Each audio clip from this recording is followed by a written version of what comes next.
ଜୟ ଜଗନ୍ନାଥ ସାଙ୍ଗମାନେ। ସକାଳୁ ଉଠି ପୁରା ଗରମା ଗରମ କଫି ଟିକେ ମାରିଦେଲି। Mind Puri fresh. ତାପରେ ଚାଲିଲି ଆମ ହୋମ୍ ଜିମ୍କୁ। ସେଠି ୱାର୍ମ ଅପ୍ ଷ୍ଟାର୍ଟ ହେଇଗଲା।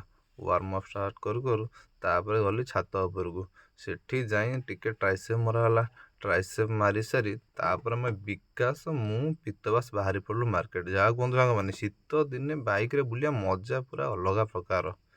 3 ଜଣ ଗଲୁ, ବୁଲାବୁଲି ଟିକେ ସାରି ତାପରେ ମାର୍କେଟ ଗଲୁ। ମାର୍କେଟରେ ଟିକେ ଚିକେନ୍ ଫିକେନ୍ କିଣାକିଣି ହେଲା। ଚିକେନ୍ କିଣାକିଣି ସରୁ ସରୁ ଭୋକ ଜୋର। ତାପରେ ଗଲୁ ଟିକେ ବ୍ରେକଫାଷ୍ଟ କରିବା ଲାଗି। ବ୍ରେକଫାଷ୍ଟ କଲୁ। ଦେଖନ୍ତୁ, ପିତବାସା କାହାକୁ ଅନେଇବାର ନାହିଁ, ଟୋକା ଖାଇବାରେ ପୁରା ବିଜି। ତାପରେ ଯାଇକି ଚିକେନ୍ ଟିକେ ବନେଇଲି। ଚିକେନ୍ ବନା ସରୁ ସରୁ ଭୋକ ତ କୁଆଡ଼ୁ କ'ଣ ଆସିଲା ଆଉ।